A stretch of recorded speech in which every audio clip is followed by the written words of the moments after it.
جس رات نبی کریم صلی اللہ علیہ وسلم کی ولادت ہونی تھی، قریب وقت آ گیا تھا، اسی وقت ایوان کسریٰ میں زلزلہ آیا۔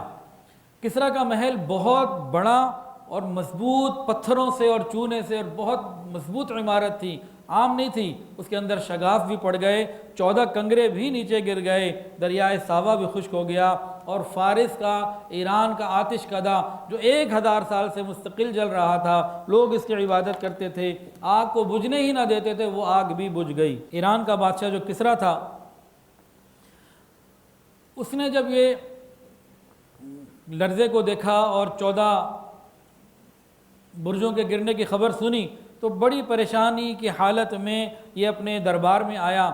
شاہانہ وقار کی وجہ سے وہ کچھ بول نہیں رہا تھا، لیکن بہرحال وہ پریشان تھا۔ ابھی بیٹھا ہوا تھا کہ اتنی دیر میں خبر آئی کہ آتش کدہ بھی بجھ گیا۔ ادھر 14 کنگرے گرے، یہ پریشان تھا، اس کو پتہ لگا آتش کدہ بھی بجھ گیا۔ اتنے میں اس کا ایک قریبی ساتھی تھا، موبزان اس کا نام، اس نے کھڑے ہو کے کہا جناب میں نے رات کو ایک خواب دیکھا ہے کہ سخت اونٹ ہیں جو عربی گھوڑوں کو کھینچ کے لے کے جا رہے ہیں اور دریائے دجلہ سے پار ہو کے پوری دنیا میں پھیلتے چلے جا رہے ہیں۔ کسریٰ نے اس سے پوچھا تمہارے اس خواب کی تعبیر کیا ہے؟ موبزان نے کہا شاید عرب کی طرف سے کوئی عظیم حادثہ پیش آئے گا۔ کسریٰ نے مزید اطمینان کے لیے نعمان ابن منذر کے نام ایک فرمان جاری کیا کہ کسی بہت بڑے جو ہے نا وہ انجیل اور تورات کے عالم کو میرے پاس بھیجو جو میرے سوالات کا جواب دے سکے، کسی بہت بڑے عالم کو بھیجو۔ نعمان ابن منذر نے ایک جہاں دیدہ عالم عبد المسیح غسانی کو روانہ کیا۔ عبد المسیح جب حاضر دربار ہوا تو بادشاہ نے کہا جو میں تم سے پوچھنا چاہتا ہوں کیا تم جانتے ہو؟ اس نے کہا جناب آپ پوچھ لیجئے، معلوم ہوگا تو بتا دوں گا، نہیں تو رہنمائی کر دوں گا کہ وہ کس سے پوچھا جائے۔ اب کسریٰ نے پوچھا کہ یہ 14 کنگرے جو گرے ہیں اس کی کیا وجہ ہے؟ یہ جو موبزان نے خواب دیکھا اس کی کیا وجہ ہے کہ اونٹ جو ہیں یہ عربی گھوڑوں کو دجلہ سے باہر جو ہے وہ دھکیل رہے ہیں، اور یہ جو آگ بجھ گئی اس کی کیا وجہ ہے؟ تو اس نے سارے سوالات سننے کے بعد کہا کہ بادشاہ بات یہ ہے کہ اس کی تحقیق میرے ماموں ستی سے ہو سکے گی جو آج کل شام میں رہتے ہیں، آپ وہاں سے کسی کو بھیجیے۔ تو کسریٰ نے کہا تم خود جاؤ اور اپنے ماموں سے اس کی تحقیق کر کے آؤ۔ عبد المسیح گھوڑا دوڑاتے ہوئے بہت تیزی کے ساتھ سفر طے کر کے کسریٰ کے دربار سے شام پہنچا اپنے ماموں کے پاس۔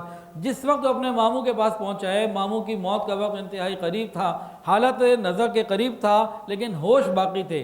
جیسے یہ پہنچا اس نے جا کے اپنی کو بات چیت کی ابتدا کی جیسے کوئی سلام دعا کی جاتی ہے، اور کچھ اشعار پڑھے عبد المسیح غسانی نے۔ ستی نے جب اپنے بھانجے کے وہ اشعار سنے تو اس وقت قدرتاً وہ یہ بولنے لگا، کہنے لگا کہ تجھ کو بنی ساسان کے بادشاہ یعنی کسریٰ نے بھیجا ہے، اور تو یہ پوچھنے آیا کہ محل میں زلزلہ کیوں آیا، آتش کدہ کیوں بجھ گیا، اور موبزان کے خواب کی وجہ کیا ہے؟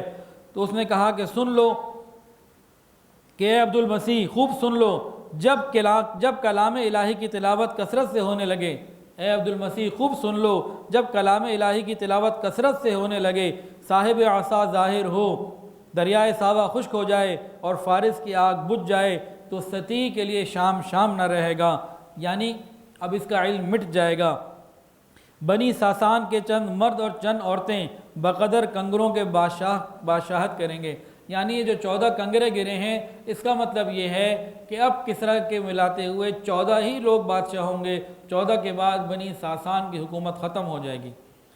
اب یہ عبد المسیح واپس آیا اور واپس آگے اس نے کسریٰ کو رپورٹ پیش کی کہ عرب سے کوئی عظیم واقعہ پیش آئے گا اور عرب کے لوگ دنیا پہ چھا جائیں گے، اور یہ 14 کنگرے گرنے کی جو وجہ ہے وہ یہ ہے کہ تمہاری سلطنت اب 14 نسلوں تک باقی رہے گی، اس کے علاوہ اس کے بعد تمہاری سلطنت دنیا سے ختم ہو جائے گی۔ وہ یہ سن کے مطمئن ہو گیا، 14 لوگ باقی ہوئی تو لمبا زمانہ باقی ہے، لیکن اللہ کے اختیار میں تھا، ان 14 میں سے 10 تو 4 سال میں ہی ختم ہو گئے، اور باقی جو 4 تھے سیدنا عثمان غنی رضی اللہ عنہ کے زمانے میں ختم ہو گئے۔ پھر وہ سارے خواب اور ساری باتیں پوری ہو گئیں، اور نبی علیہ السلام کا دین اور آپ کے صحابہ پوری دنیا پر حکومت کرنے لگے۔